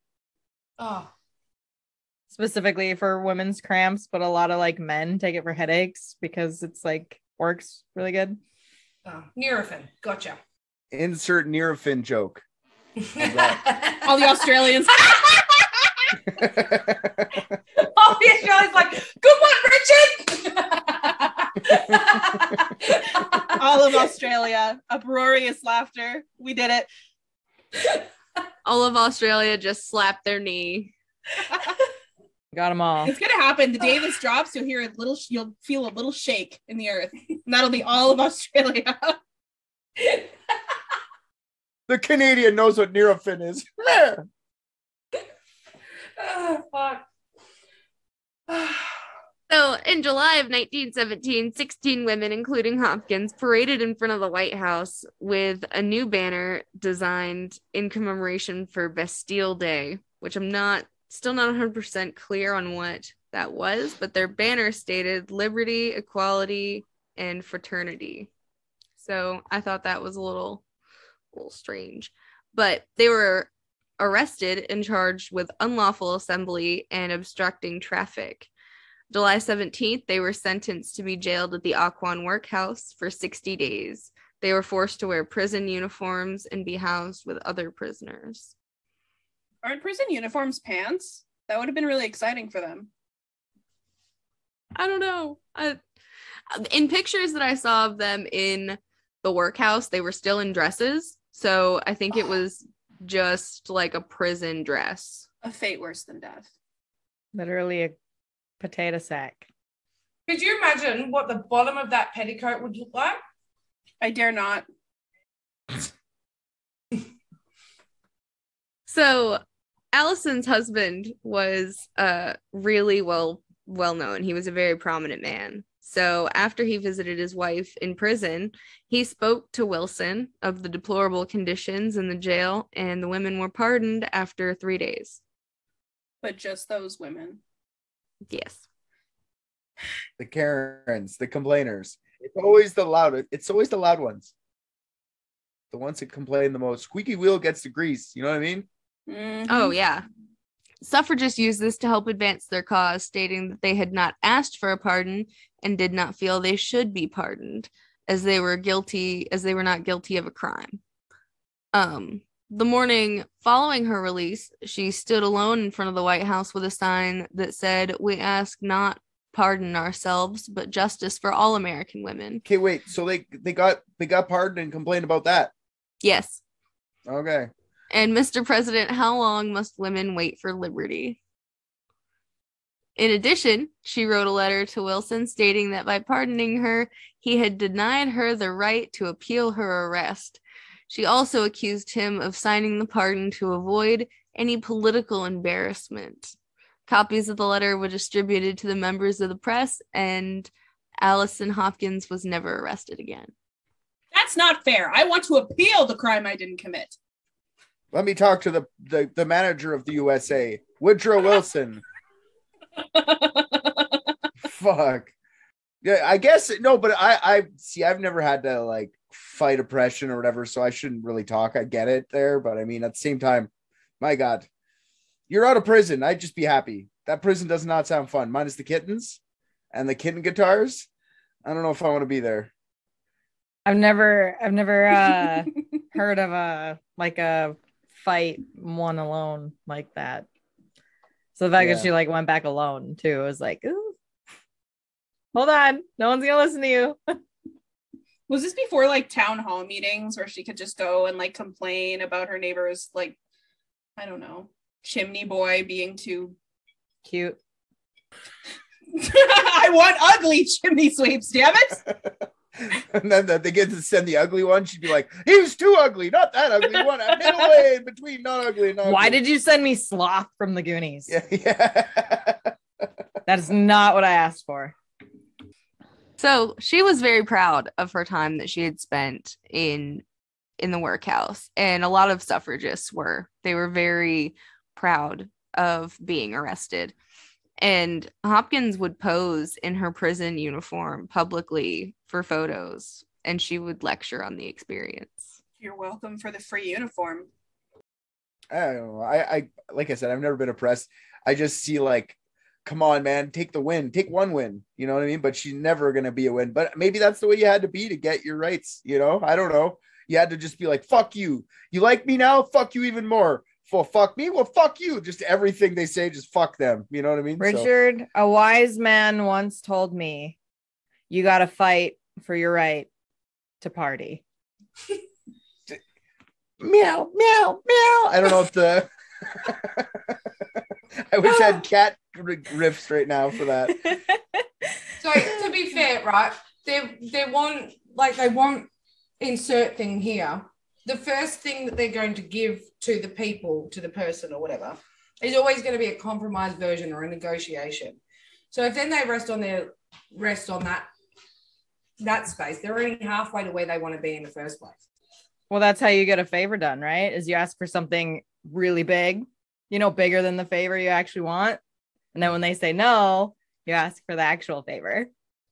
Psychology hacks. I don't know if you necessarily could be any bigger. Like, how much bigger would you go if you were asking for women's rights to vote? Like, I want all men castrated and enslaved. No? Well, how about just the right to vote? Yeah. Fine. Okay. Wait, did back then, was everybody like the women had more voices than the blacks back then?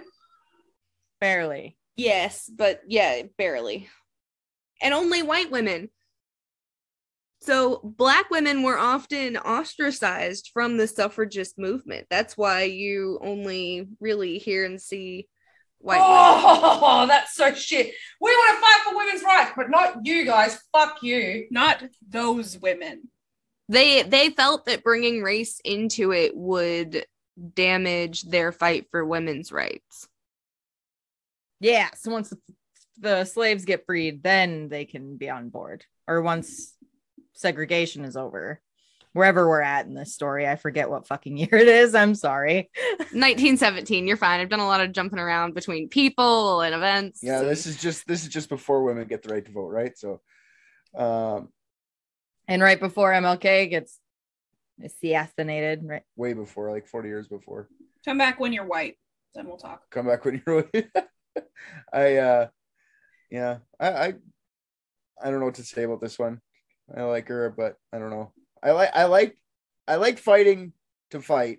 Like, I like arguing to argue, I like fighting to fight. Like arguing to argue is what I meant. But I like just having like I like I doing like that. running up to people and punching them in the face for no reason too. Richard likes fighting for oppression, not against oppression. If they got see-through skin, you're Stay in your goddamn right. fucking lane. Translucent people. They don't know how to drive. It's well known. Oh, okay. Terrible drivers, translucent people. Fucking moon baby pieces of shit. They can't see over the steering wheel. These women definitely didn't deserve what they got next, though. November 13th, 1917. Don't start it like that. More than 30 sentinels were arrested around the White House. Hey, we're bringing the white population up in jail. There we go. And by 5 p.m. the next day, they were on their way to the Occoquan workhouse. Yeah, make those bricks. Alice Paul was perceived to be the head of the snake.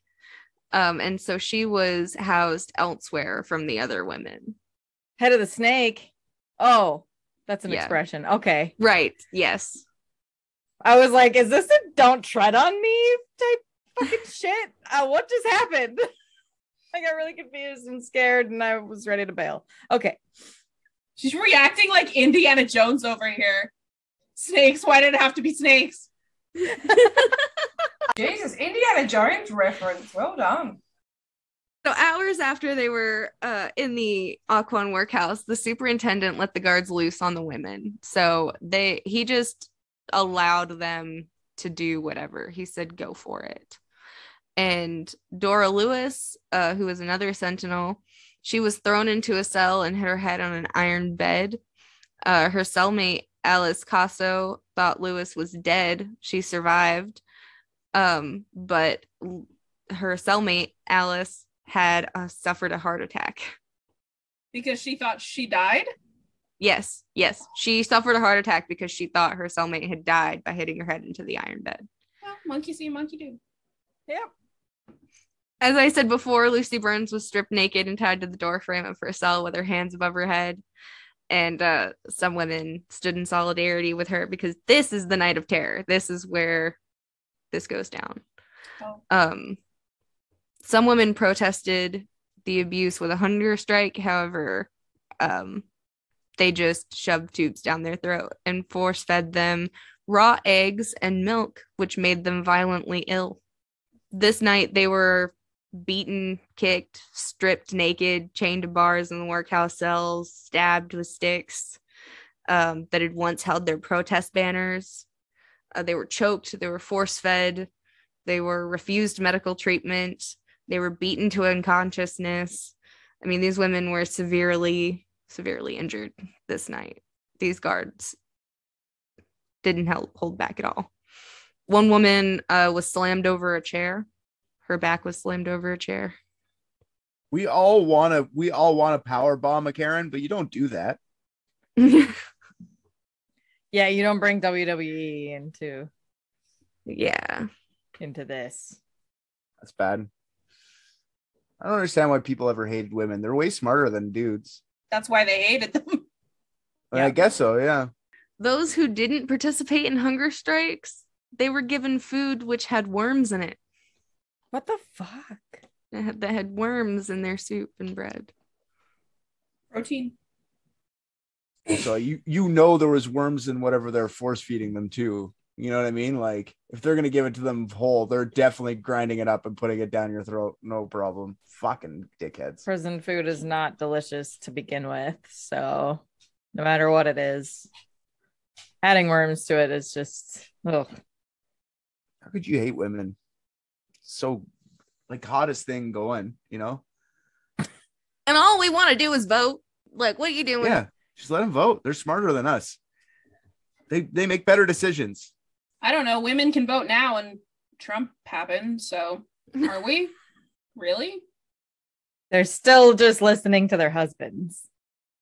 The ones that voted for him probably are. You listen here, Darlene.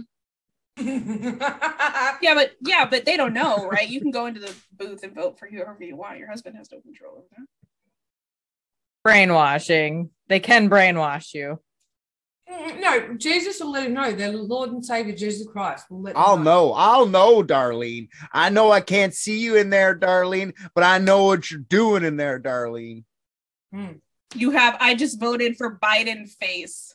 You're getting fucked. Yeah, exactly. You got Biden face. You're getting fucked up when we get home. You tell me the truth. Did you vote for that old wispy man who can't even make a full sentence? Did you? I'm oddly aroused. By this, Richard. Keep going. By the God. redneck wife beating Richard? Not my favorite Richard. My favorite dick. Not my favorite. So the superintendent hadn't been in the days after the Night of Terror, hadn't been allowing lawyers inside of the prison, but finally he allowed lawyers inside of the prison. And they decided that it was unlawful for the women to be held in Virginia when they were arrested in DC. Hang on. That's the thing that they thought it was illegal. Okay. All right. Keep beating the shit out of them. Keep beating the shit out of them. Throw them across chairs, windows, tables, whatever. Do what you need to. But it is unlawful that they're in Virginia having this. It is unlawful. There are guards in DC with no one to beat on. They have paid their dues. The Virginia judge agreed and the women were released. So that's what they were released on. They didn't just send him over to DC. They just let him out. Yeah, they just let him out. Oh, okay, that's smart. I'll take it back. Here you go. You're not in prison anymore. Now you're just stuck in the prison of trauma. Bye. Pretty much. Fuck. Hang on, weren't you just having a go at that woman because she wasn't being happy enough with the outcome of the situation? And now I didn't tell them they should be beaten and raped in fucking prison. That's not what I was saying. I was saying they're complaining, so they get moved to a different prison. Then they complain they got moved to the different prison. It's you got to pick one. You know what I mean? You can't. I'm not saying beat and fucking rape them. That's too far. No, I agree with you. But I would pick being trauma-ridden outside of a prison where I could continue to have more trauma than being stuck in that prison or move to another prison. Oh, of course. I wasn't saying that they should have stayed in or anything. I'm just saying it's funny that they went from now you're not in prison, but you're fucked. You're still fucked. Like that's never going to go away in your brain. You're always going to live that. You know, you're never going to forget that. Yeah. So it's just, they got fucked anyway. Like whether they're in prison or not, they're always going to be in prison is what I'm saying. And some sort of mind prison. Yeah, but it's amazing what having a cause can do for you, man. Yeah, that's true too. It really helps you cope with stuff. Yeah. So at least there's that. And they did attain their end goal in 1920. Suffrage was passed and the 19th Amendment was added to the Constitution. It's 100 years ago. It's crazy. When did we get to vote in Canada? You guys can vote? We let that happen? I have almost thought about it a couple of times. Wow, just like everything else in Canada's history, the suffrage movement happened at different times in different jurisdictions in different demographics of women. Can Australian women even vote at this point? Because you guys just got gay marriage a couple of years ago. So aren't you guys still convicts? Like, doesn't it carry on? Yeah, you guys are all felons, so you can't even vote. I don't know. Oh, Canada was way ahead of the United States. They, in 1916, Manitoba, Saskatchewan, and Alberta had suffrage. Federal government wartime suffrage was granted to some women in 1917. Yeah, don't you remember the Heritage commercial, Celeste? Berta. Yeah. She's like, she said, like, we should all vote. That's like, in Canada, we have these. We used to, anyways. I don't have TV anymore, but there was just a bunch of Heritage moments that were all commercials. One of them was like, I don't know, Finding Ottawa, like, oh, Canada. They're just talking to the native people, but anyways, one of them was suffrage. But I didn't remember it was that early on. 1916. That's good. A couple of years before America. Full-fledged suffrage by 1918. And by the close of 1922 in Canada, that included Black women. Yeah.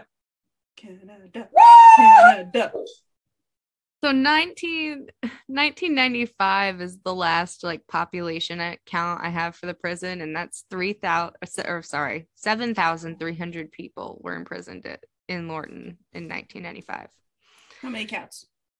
And in 2001 is when the last prisoner was moved out of Lorton. Why did they close it? Because there was only one prisoner left. Can I guess why they closed it? You can tell me if I'm right. My Sure. guess is they went, this place is wasting too much space. It can't house enough people to make the amount of money that we need. It's all cats now. It's all cats. It's all cats. One It's been guy. overrun by cats. And like 5,000 cats.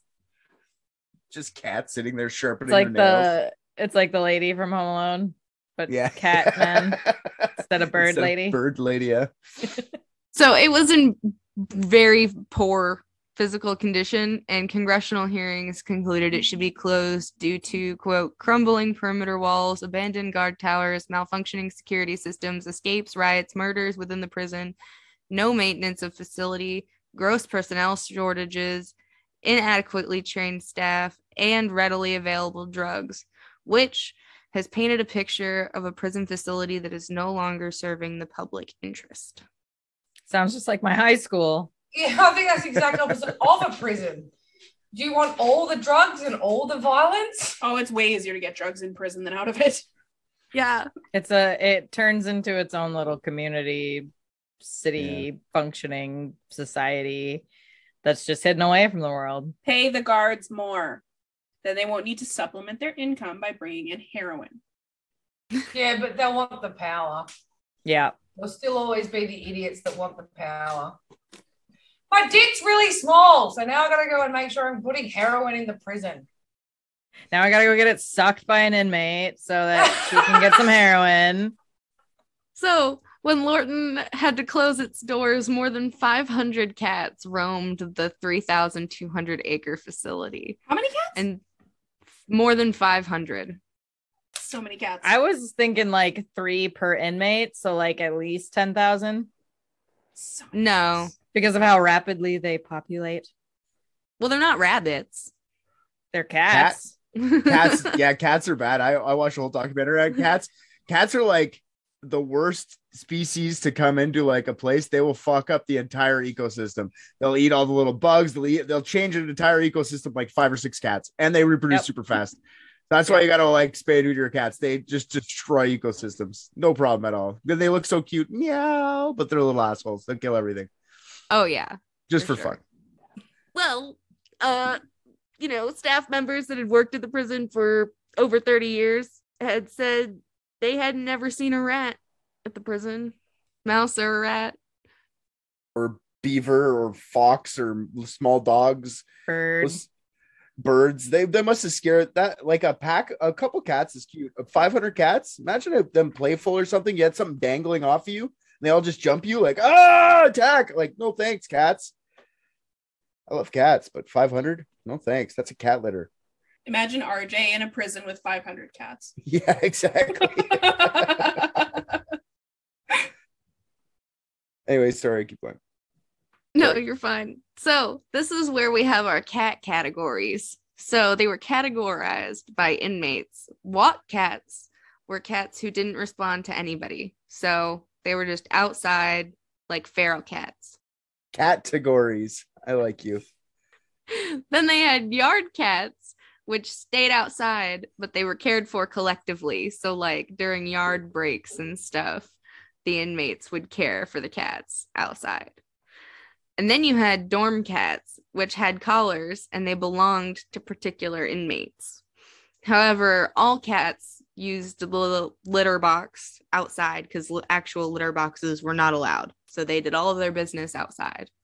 Bet not. Yeah, there's some shitting inside for sure. Yeah, it probably had a lot to do with the poor quality of. Yeah, it's The cat prison. piss, Steve. Cat piss, Steve. Put your cat outside. You smell like cat piss. Cat piss, Steve. There was a guy named Cat piss, Steve. I'm sure of it. What category did the guitar cats fall under? Were these the feral cats? Probably the feral cats. Yeah. They were the devil cats. Yeah. So most cats, unless they were a dorm cat, slept in gutters or tunnels around the prison.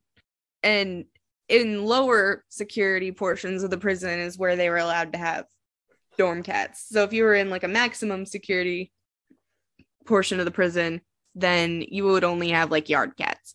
Can you imagine how bad that place would fucking stink? Yeah. 500 cats Cat piss Steve, put your cat away. and 7,000 inmates. Yeah, I don't imagine a prison smells great to begin with. Cat piss Steve not taking his cat outside. Then you add 500. You add cat piss Steve and 500 different cats pissing and shitting everywhere. Yeah. And then think about when the cats are in heat, they're not all spayed. Row. You ever have a cat in heat? Like, shut the fuck up, cat. There's 500 of them. Oh my god.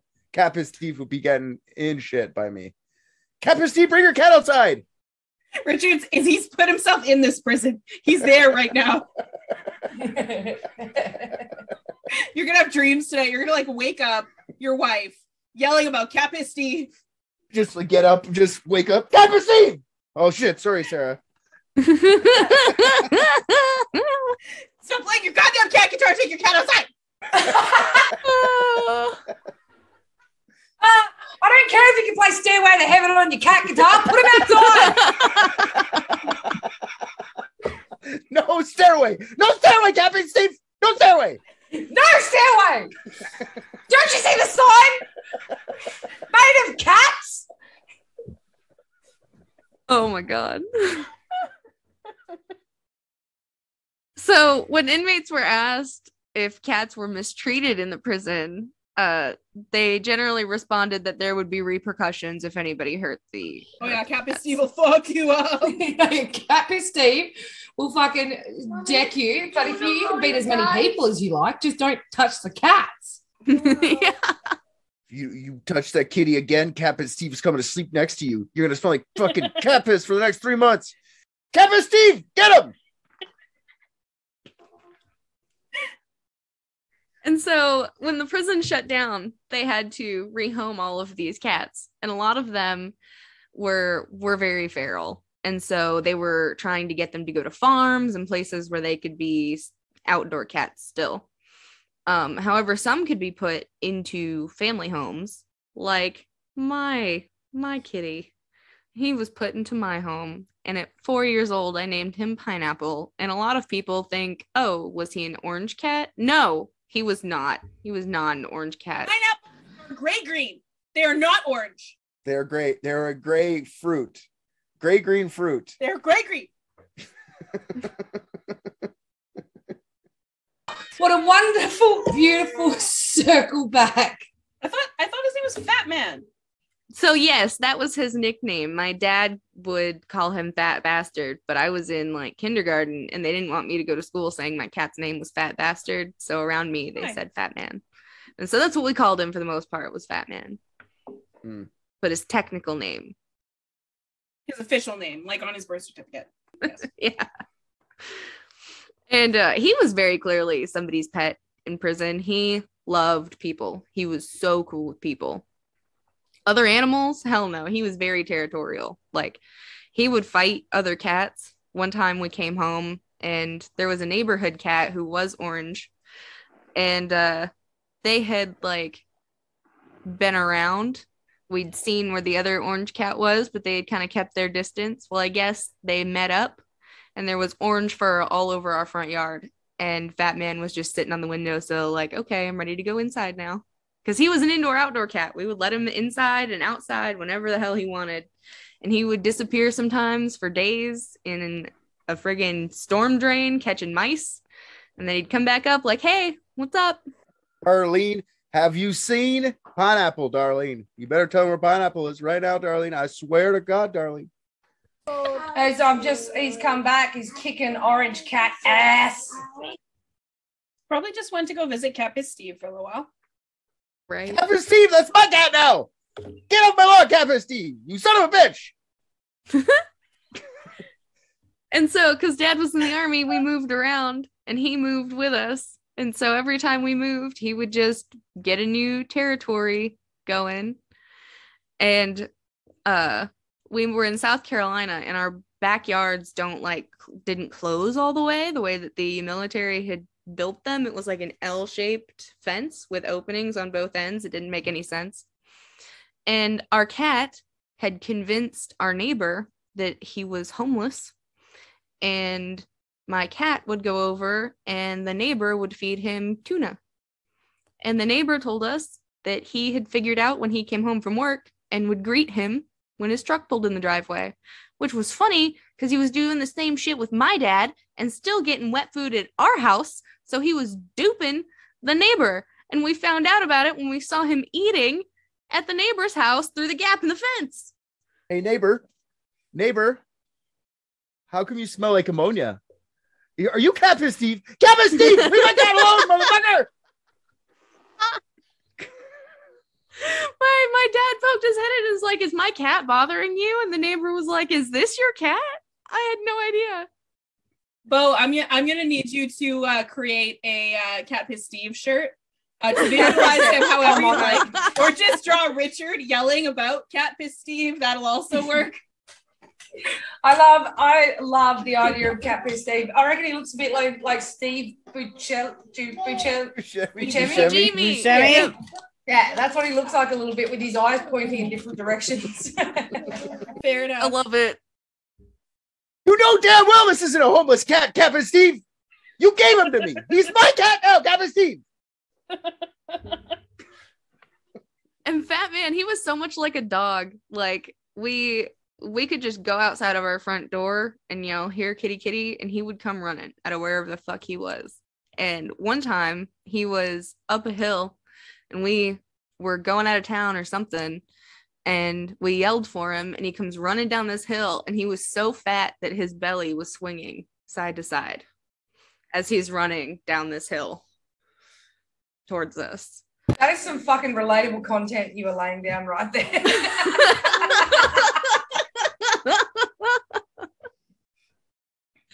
He would, when we'd go for walks, because we also had a dog at the time. When we'd go for walks, he would follow behind us. Fat Man would, the cat. And one time, a military police officer stopped and was like, "Do you guys know you're being followed?" And we turn around and there's the cat following us. And we were like, "Oh yeah, Captain that's our Steve. cat." That's not funny, Captain Steve. You scared the shit out of me, Captain Steve. It wasn't a military police officer at all. It was Cat Piss Steve. He's like, "Are you where you're being followed? I am going to detain this cat for your safety. Get out of here, Cat Piss Steve." No, it's off, Cat Piss Steve. Or maybe it was Fred Couch. Could have also been Fred Couch. But Fat Man was full tilt, full prison. At one point, he got in a fight with something. We don't know what it was. And it like damn near tore his ear off. I mean, it was hanging on by like a thread, and they had to sew it back on.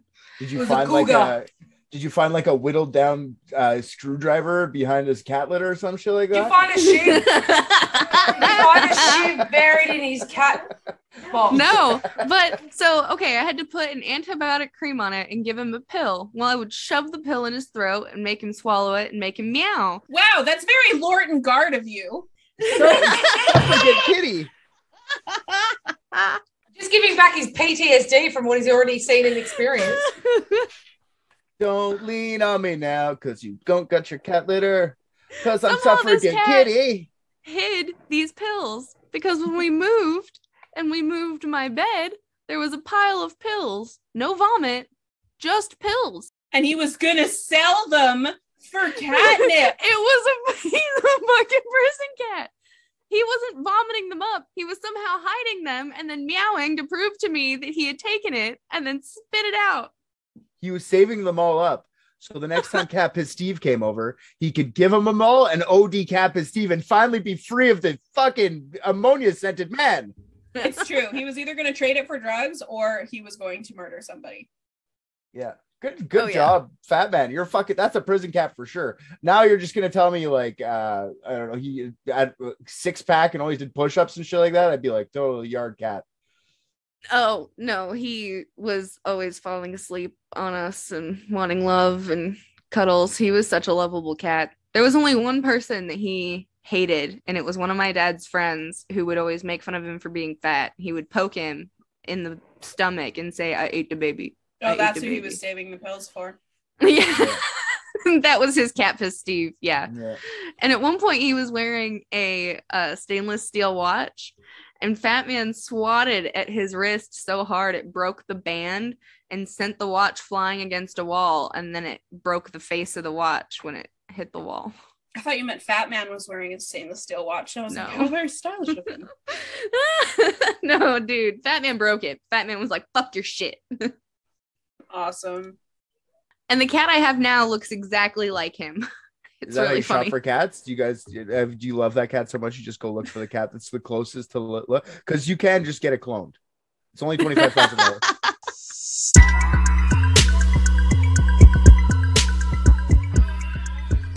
All right, guys. Thank you so much for listening to another episode of Unethical Podcast. If you're not in the Facebook group, stop being such a silly goose and come find us at UNETHICULT, the official unethical podcast group. If you find you just can't handle the anticipation until the next episode, then it's a great time to join our Patreon, where we have a ton of extra unethical content, and of course, our brother podcast, Private Dicks. And in case you didn't hear the good news, Private Dicks is now Public Dicks. Every 2 weeks, an episode of Season 1 will drop wherever you eat your podcasts, and our lucky Patreon patrons are literally living in the future, listening to new episodes from Season 2. On the fence about it?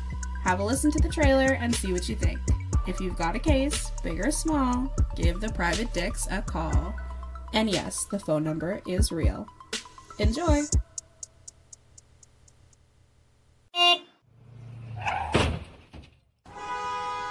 Have you got a mystery that needs solving? Where is Amelia Earhart? We know. Who the hell was DB Cooper? Ah, easy. Bermuda Triangle? Probably solve that one next. Here at Private Dicks, we guarantee a mystery solved every episode. That's with a capital G. Every second Friday, the Private Dicks take a client, record their session, and solve the world's greatest mysteries. One by one. Private Dicks solve them, no problem.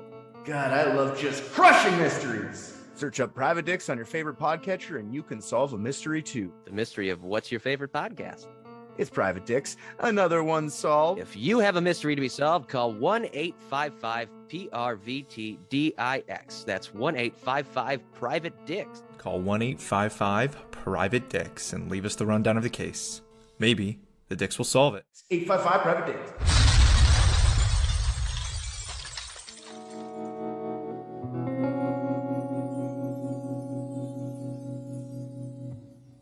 I'm straight when it comes to humans, but fucking gay from old people.